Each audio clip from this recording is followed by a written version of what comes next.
निरंजन अलख निरंजन ओम अलख निरंजन। हे नर्मदा माते, माझी तुला ही प्रार्थना आहे की माझे गुरु श्री मच्छिंद्रनाथ कुठे आहेत हे सांगण्याची मला कृपा करावी।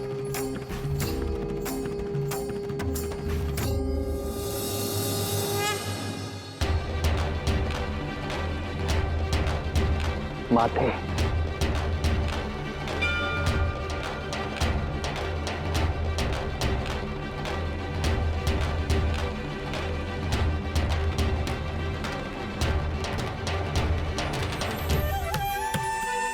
हे गोरक्षनाथ, हे श्री दत्तात्रय,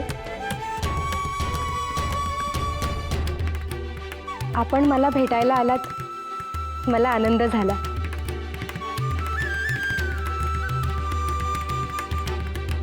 हे गोरक्ष, तुझी कानिफनाथ नावाच्या गुरुबंधूशी भेट होईल आणि तो स्वतःहून तुला तुझे गुरु कुठे आहेत हे सांगेल।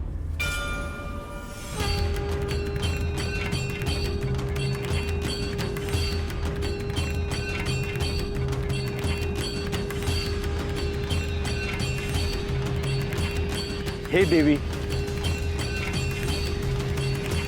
माझी आणि माझ्या गुरूंची भेट होईल ना?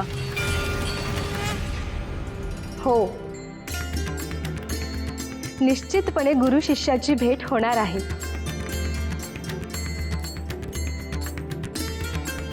शुभम भवतु।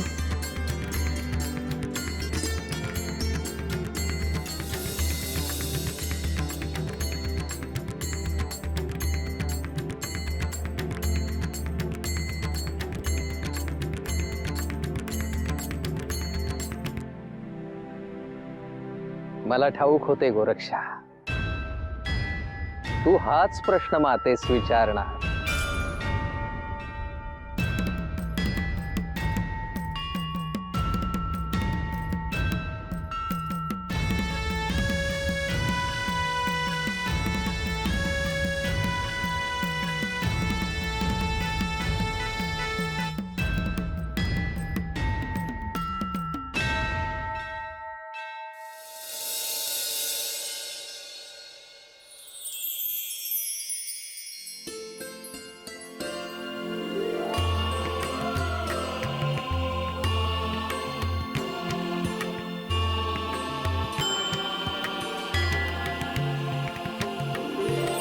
ओम हरिहर विश्वनाथ शंकर शंभु भोलेनाथ महादेव महाकाल प्रभो सांब सदा शिव सोमनाथ। ओम नमः शिवाय, हरि ओम नमः शिवाय, तन पर भस्म रमाय, हरि ओम नमः शिवाय।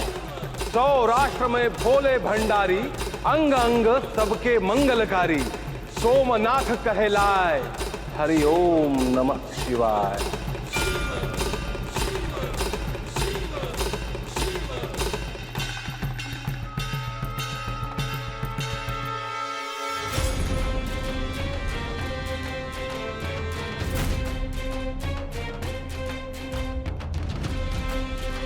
मैनावती, काय झालं? तुझं लक्ष नाही? काही नाही। तुझं ध्यान नसेल तर ह्या पूजेला काही अर्थ नाही मैनावती।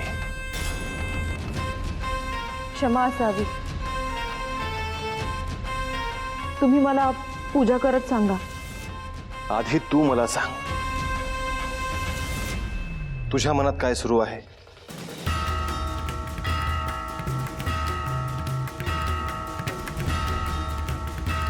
खरं तर नर्मदा मातेविषयी मला सगळं समजून घ्यायचंय, परंतु माझ्या मनात जर विचार येत असतील तर त्याला मी तरी काय करू? तुम्हीच सांगितलं, तुमचे गुरु आणि शिष्य दोघेही नर्मदेच्या तीरावर आहेत। होय, त्याचं काय? याचा अर्थ तुम्हाला सगळं ठाऊक आहे, परंतु त्यामुळे तू अस्वस्थ व्हावंस असं काय आहे? तुम्हाला भूत आणि वर्तमान ठाऊक आहे, याचा अर्थ तुम्हाला भविष्यही ठाऊक आहे.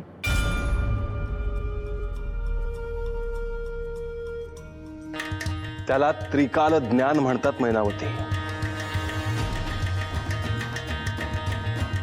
तीनही काळात काय आहे हे माहीत असणं.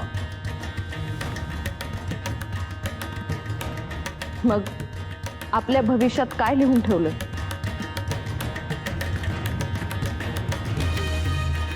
मैनावती, आपण नर्मदेची आणि श्री महादेवांची पूजा करताना हे सगळं बोलणार आहोत का? मला गोरक्षनाथांचे नाव ऐकले की का कोण जाणे भीतीच वाटते.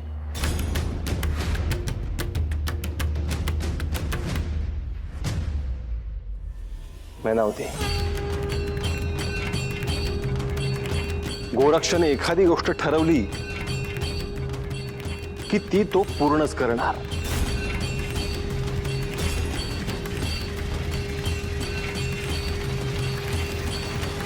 त्याचा स्वभाव आहे तो. म्हणजे त्यांना तुम्हाला भेटण्याची इच्छा आहे तर ते इथे येणारच का?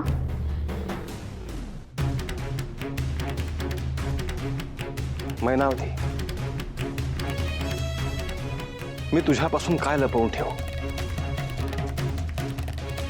आज स्पष्टच सांगतो. तुला पुत्ररत्न प्राप्त झाल्यावर गोरक्ष ह्या स्त्री राज्यात येणार.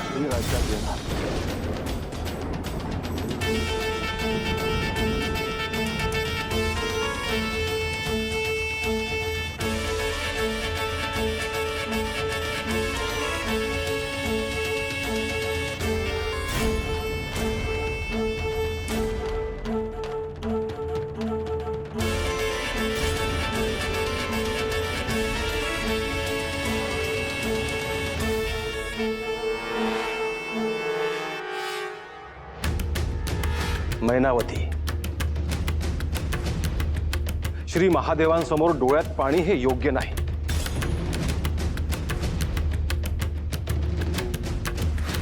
अन्यथा मला पूजा थांबवावी लागेल. थांबा.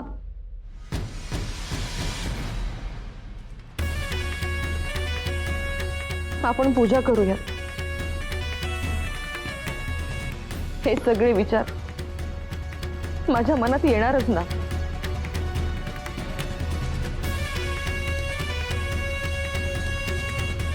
मी समजू शकतो मैनावती, तू गर्भवती आहेस आणि तुला भविष्याची काळजी वाटणं हे स्वाभाविक आहे. परंतु हे स्थान त्यासाठी नाही मैनावती.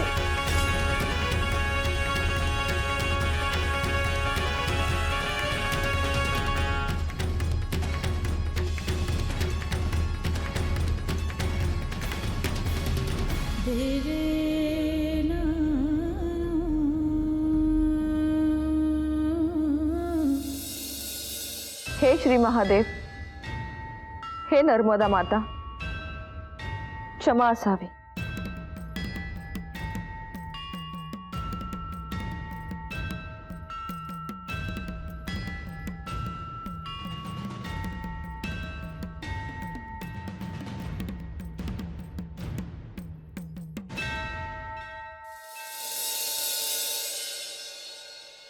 गोरक्षा, तुला असे वाटत असेल ना की सद्गुरुपदी असूनही मी तुला काहीच सहाय्य करत नाही. असे नाही गुरुवर. मला कल्पना आहे की माझ्या गुरूंना शोधणं हे सोपं नाही. गोरक्षा, मी सारे काही जाणतो.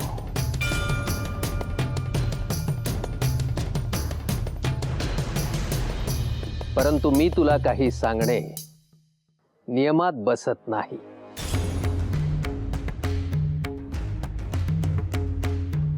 गुरुवर, मला कल्पना आहे त्याची. आणि आपण माझ्यासाठी एवढं काही केलं आहे की त्याचेच ऋण खूप आहेत.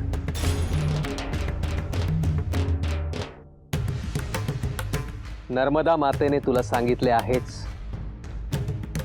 तुझा गुरुबंधू तुला सांगेल मच्छिंद्र कोठे आहे.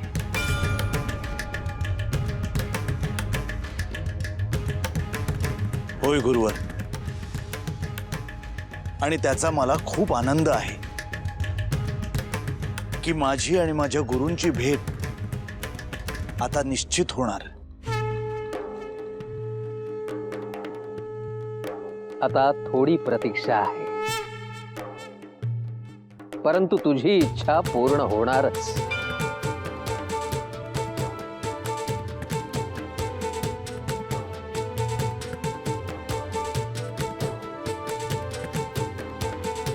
परंतु गुरुवर, काहीतरी गूढ आहे किंवा असे काहीतरी महत्वाचे घडते आहे ज्याची मला कल्पना नाही.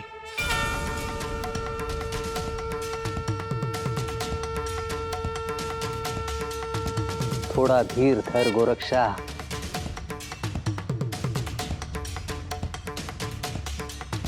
एक ना एक दिवस तुला सारे काही समजणारच आहे. परंतु भ्रमण करतानाही तुला गहिनीकडे ध्यान द्यावेच लागणार आहे. होय गुरुवर. गोरक्षा, या नर्मदा तटी आपण गहिनी मच्छिंद्र यांची आठवण काढतो आहोत.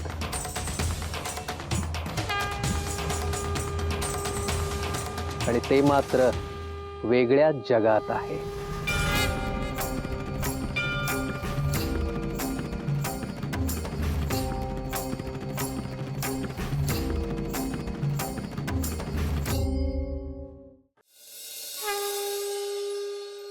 मैनावती, पूजेची सुरुवात आपण गणेश पूजनाने करूयात. वक्रतुंड महाकाय सूर्यकोटि समप्रभ निर्विघ्नं कुरु मे देव सर्व कार्येषु सर्वदा.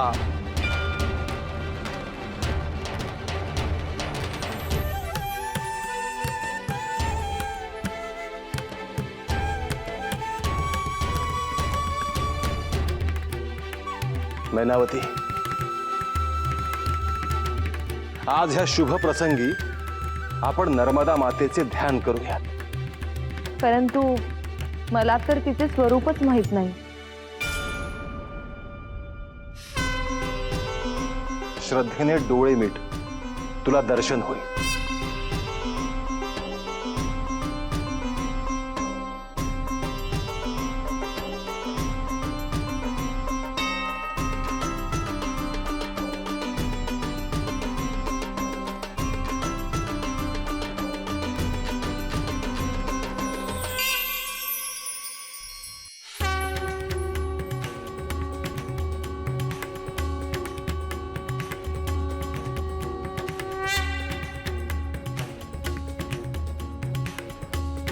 हे नर्मदा माते, आज तुझा प्रकट दिन आहे.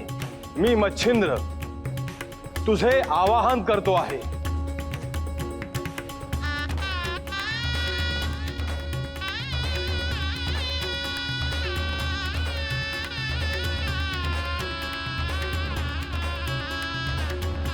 नर्मदेचे आवाहन करताना आपण श्री महादेवांचेही स्मरण करूया.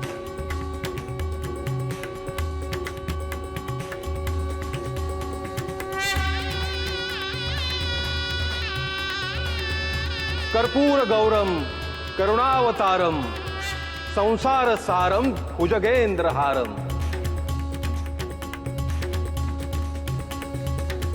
सदा वसंतम हृदयारविंदे भवम भवामी सहितम नमामि.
आता नर्मदेची पूजा करूयात.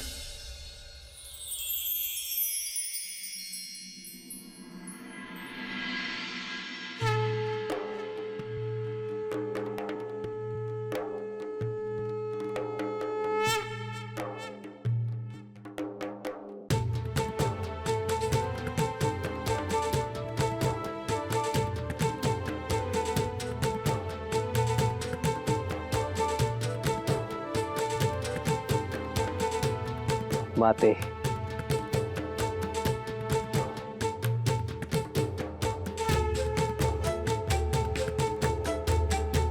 गोरक्षा, हे कपिल तीर्थ आहे. गुरुवर, हे कपिल तीर्थ काय आहे? सत्ययुगामध्ये ब्रह्मदेवांनी कपिला गायीची निर्मिती केली. धगधगत्या अग्निकुंडातून कपिला बाहेर आली.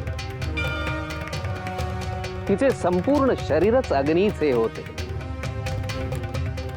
अग्नितत्व असलेली अशी ती पहिलीच. तेव्हा तिची स्तुती करताना ब्रह्मदेव म्हणाले, तू सकल भूतगणांची काल रात्री आहेस. तू कुमारी परमेश्वरी.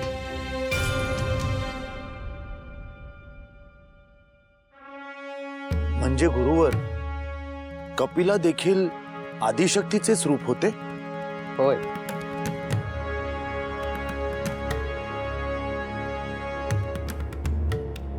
या संसाराच्या आणि भूतमात्रांच्या कल्याणासाठीच तिची निर्मिती झाली.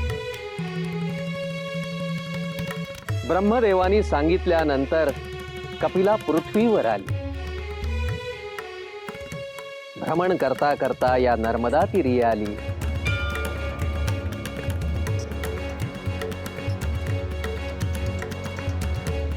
तिने इथे तपस्या केली आणि मग ती इथेच राहिली. म्हणून या तीर्थास कपिल तीर्थ असे नाव पडले. कपिला ही माता स्वरूपच आहे. या तीर्थस्थळावर जो गायीचे दान करतो त्याला पृथ्वीचे दान केल्याचे सौभाग्य लाभते.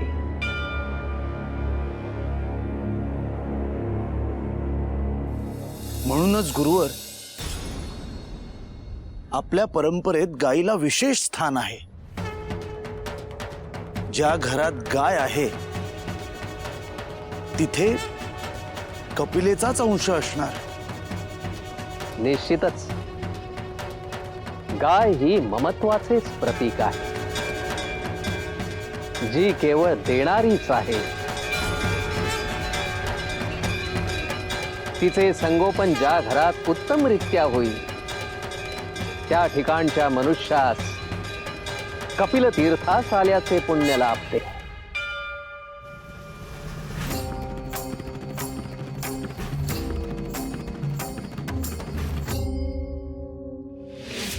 अलख निरंजन अलख निरंजन अलख निरंजन हो अलख निरंजन हो